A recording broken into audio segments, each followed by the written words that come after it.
안녕하세요. 친절한 금융, 쉬운 경제를 진행하고 있는 SNU 금융연구소의 정승우 소장입니다. 오늘은 50대를 위한 든든 튼튼 재무관리에 대해서 말씀을 드리도록 하겠습니다.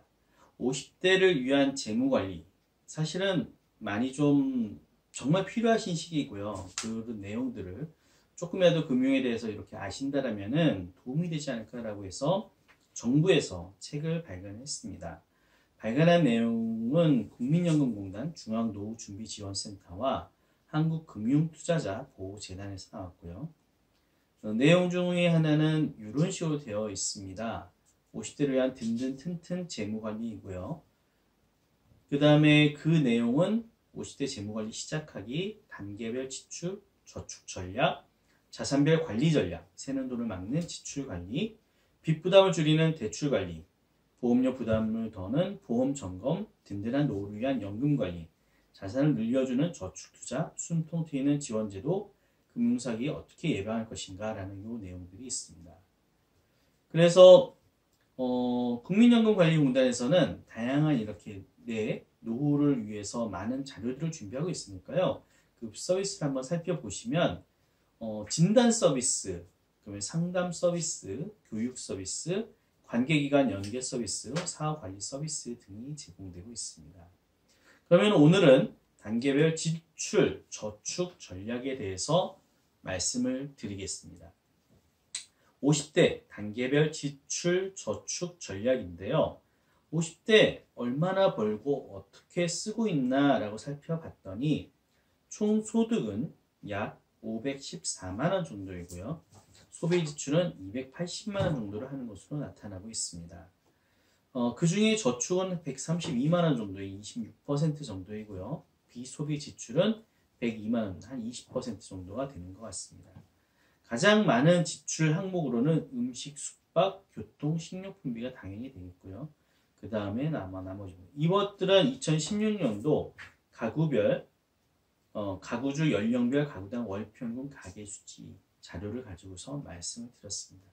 사실은 뭐 이런 기준이 무슨 의미가 있겠습니까? 여러분들 각자가 어느 정도를 내가 수입에 있고 어느 정도 지출을 하고 있고 어떻게 저축하고 있는 각자의 기준이겠지만 대략적으로 기준을 살펴보신다면은 말씀 여기에서 보이는 자료처럼 대략 한 이 정도 가이드 라인 정도에서 하고 있는 것이 좀 평균 정도는 되겠구나 라고 생각하시면 어떨까 싶습니다.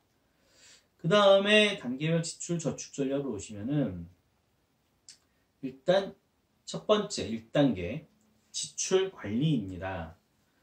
지출은 세전소득의 70에서 90% 이하가 적당하다라고 하고 있습니다. 당연히 버는 돈 이내에서 당연히 지출을 하셔야 될 것 같고요. 지출의 가장 좋은 방법은 가계부로 지출 현황을 파악하는 것이 될 것 같습니다.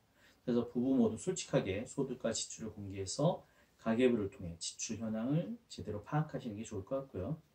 예산을 세우고 지키는 것도 중요할 것 같습니다. 지출에 대한 계획을 예산을 세워서 특히 아이들 교육비라든지 이런 것들은 미리 한도를 정하고 쓰셔야 되지 않을까. 네 번째는 지출 습관을 개선하며 가족 모두 협조가 필요한데 지출 습관표나 가족 회의 등을 통해 지출 관리가 필요할 것 같습니다. 그 다음에 대출, 부채 관리가 2단계가 필요한데요. 일단 월 총 대출 상환금은 세전소득의 약 25에서 30% 미만이 적당하다라고 봅니다. 그리고 특히나 연체 방지가 더 중요할 것 같은데요. 대출 상환표를 정리하시고 챙기시며 대출 상환을 먼저 하고 지출하는 것이 중요할 것 같습니다. 부족한 생활비는 마이너스 통장보다는 비상예비자금 계좌로 마련하시는 것이 중요할 것 같고요. 여윳돈이 생길 때마다 주택담보대출 원금부터 갚아 이자 부담을 줄이시는 것이 좋을 것 같습니다. 자, 그 다음에 3단계를 살펴보도록 하겠습니다. 일단 3단계는 보험점검인데요. 월 총 보험료는 세전소득의 약 8에서 10% 이하가 적당할 것 같고요. 보험료를 줄이는 법은 제 강좌 중에서도 불필요한 보험과 특약을 해지하는 것에 대해서 말씀드렸는데 보험금을 축소, 감액 완납제도라든지 보험기간을 단축, 연장 정기보험 제도라든지 이런 것들을 활용해서 보험료가 과하게 나가고 있다면 줄이는 것도 필요할 것 같고요. 보험 리모델링은 할 수 있는 마지막 기회가 될 것 같습니다. 건강하시다는 전제 하에서요. 그래서 최소 보험사 두세 곳을 비교한 후에 선택을 하시고 손해생명보험협회 보험 담보화 등을 통해서 보험 내용을 비교해 보시는 것도 좋을 것 같습니다. 4단계 노후 준비인데요. 노후 준비는 필요한 노후 소득을 바탕으로 노후 준비를 위한 월 저축 금액을 산정하여 저축하는 것이 필요할 것 같습니다. 국민연금, 내연금 알아보기 통해 가지고 대략 내가 연금을 국민연금 얼마 정도 받으시는지 살펴보시고 월 총 저축금의 50%는 노후 준비 목적으로 활용하시는 것이 바람직해 보입니다. 국민연금은 꾸준하게 납부하는 것이 중요할 것 같고요. 전업주부도 임의 가입이라든지 반환 일시금의 반납, 보험료 추후 납부, 미납금 납부 등을 통해 연금액을 증액하는 것도 도움이 될 것 같습니다. 퇴직금은 쓰지 마시고 IRP에 이체하셔서 나중에 퇴직연금 등으로 쓰실 수 있을 것 같고요. 연금저축, 펀드, 신탁, 보험들도 활용하여 노후를 준비하시는 것이 나을 것 같습니다. 사실은 이러한 금융상품 말고도 월세를 받을 수 있는 수익형 부동산들도 있을 테지만요. 가장 기본적이 되는 것은 이 기본을 지키고 나서가 아닐까 싶습니다. 목돈 마련에 대한 부분은 세전소득의 10에서 30%는 꼭 저축을 하자. 월 총 저축 금액의 20%는 펀드를 투자하여 기대 수익률을 높이기. 지금 50대를 위한 재무설계를 말씀을 드리는데 50대다 보니까 많은 금액을 리스크가 어느 정도 있는 고금리 상품에 투자하기 좀 어려우실 것 같아서 대략 20% 정도를 펀드 투자에 대한 기대 수익률을 높이는 것으로 가이드를 하는 것 같습니다. 또 월 저축 금액의 한 30%는 적금을 활용하시고요. 50% 정도는 노후 저축을 위한, 노후 대비를 위한 저축을 하시는 것도 좋을 것 같습니다. 적금은 금융감독 금융상품 한눈에 finelife.fss.or.kr에서 적금 금리 상품은 금리 비교를 하실 수가 있고요.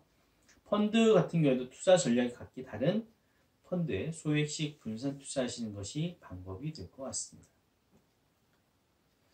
오늘은 50대 단계별 지출 저축 전략에 대해서 말씀을 드렸고 그 다음에 50대를 위한 재무관리 시작하기 위해서 전체적인 그림에 대해서 말씀을 드렸습니다. 앞으로 나머지 각각의 콘텐츠에 대해서 좀 더 자세하게 설명을 드리는 시간을 갖도록 하겠습니다. 오늘도 함께해 주셔서 감사합니다. 수고하셨습니다.